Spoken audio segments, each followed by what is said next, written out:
Ei, amadas, bom dia. Eu sou a Rose do Grupo Mães Intercessoras e estamos fazendo a leitura do livro Oração pelos Filhos Pródigos de James Banks, publicado em português por Publicações Pão Diário e disponível em livrarias e sites. Lembramos que o texto foi extraído com a devida autorização.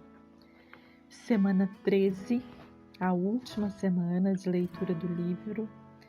Falaremos sobre o tempo de Deus. Jesus disse ao chefe da sinagoga: "Não temas, crê somente." Marcos 5:36. Às vezes, Deus não nos dá o que estamos pedindo para que possa nos dar o que realmente queremos. Foi o que aconteceu a Mônica. Durante mais de 9 anos, ela orou para que seu filho Agostinho se entregasse a Cristo. Orava com tal paixão que um bispo de sua cidade lhe disse: "Não é possível que pereça o filho de tantas lágrimas." Essa declaração está registrada no livro Confissões, escrita pelo próprio Agostinho, livro 3º, capítulo 12. Porém, enquanto Mônica orava, seu filho se afastava cada vez mais de Deus. Quando ela soube que ele queria deixar seu lar no norte da África e navegar para Roma, o centro do vício e da corrupção naqueles tempos, ela ficou perturbada e o seguiu até o porto onde o navio aguardava. Então ele enganou. Agostinho lhe disse que não poderia sair até que um amigo estivesse pronto para navegar.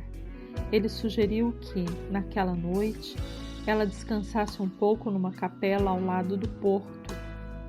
Enquanto ela dormia, ele partiu. Ela procurou no porto na manhã seguinte e descobriu que o navio havia zarpado e com ele seu filho. Exatamente o que ela estava orando para que não acontecesse. Mas era em Roma que Agostinho entregaria seu coração a Deus. Sua vida seria transformada para sempre e Deus usaria a fé desse homem para inspirar gerações a crerem em Jesus. Mais tarde, Agostinho recordou em seu livro Confissões a noite em que deixou sua mãe. Soprou o vento, enfunou nossas velas e logo desvaneceu de nosso olhar a praia, onde de manhã cedo minha mãe, louca de dor, enchia de queixas e de prantos teus ouvidos insensíveis.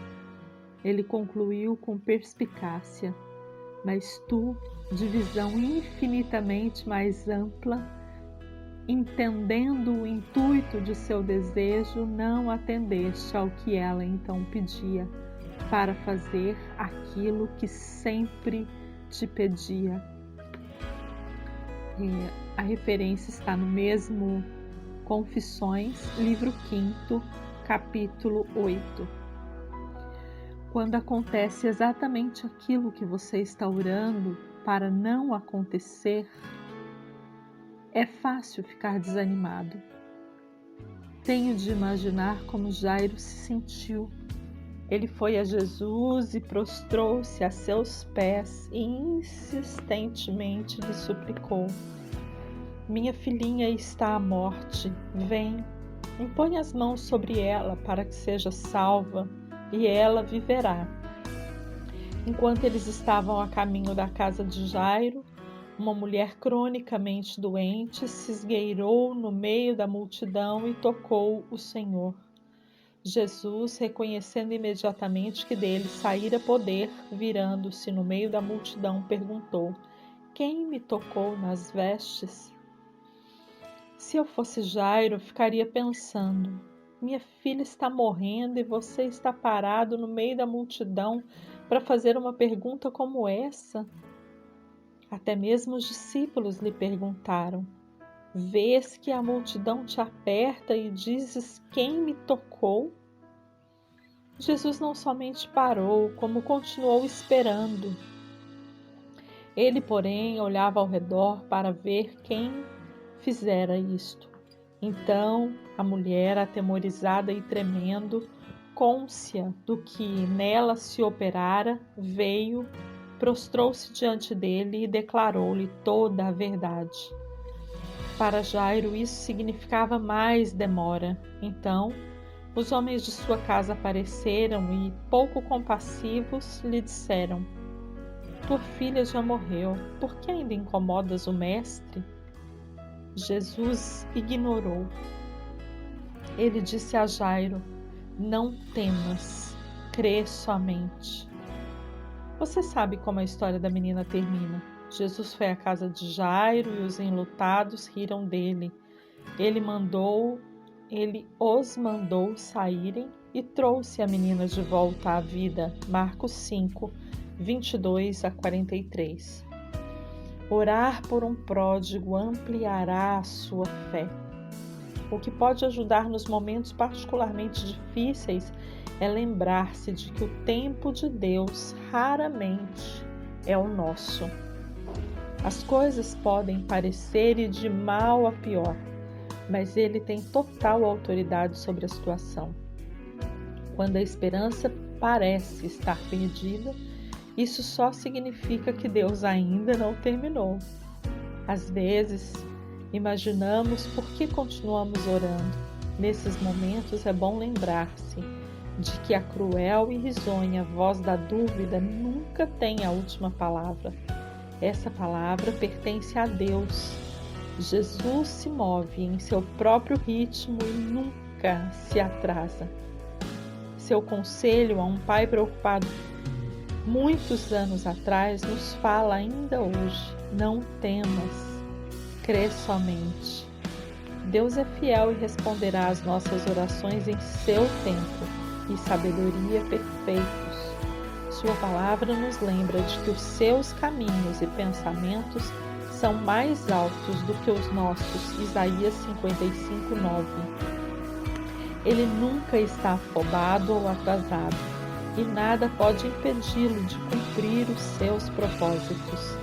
Embora possamos não ser capazes de vê-lo chegando, isso não significa que ele não está prestes a aparecer de uma maneira vivificadora que muda tudo para melhor. Ao dobrar a esquina, poderemos encontrar a graça que Deus planejou o tempo todo. A alegre descoberta de Jairo e de Mônica também pertence a nós. A esperança não está perdida, ela só está fazendo outro caminho. E uma citação de Ruth Belgram: ao lidar com um Deus onipotente e onisciente, eu, como mero mortal, preciso apresentar as minhas petições, não somente com persistência, mas também com paciência. Algum dia eu saberei por quê. Amém, queridas. Que Deus esteja trabalhando em nós e que a persistência e a paciência nunca nos deixem, que permaneçamos firmes, orando pelos nossos filhos, buscando a conversão e a aproximação deles daquele que um dia se aproximou de nós de maneira irresistível e atraiu o nosso coração. Um bom dia para você e até amanhã.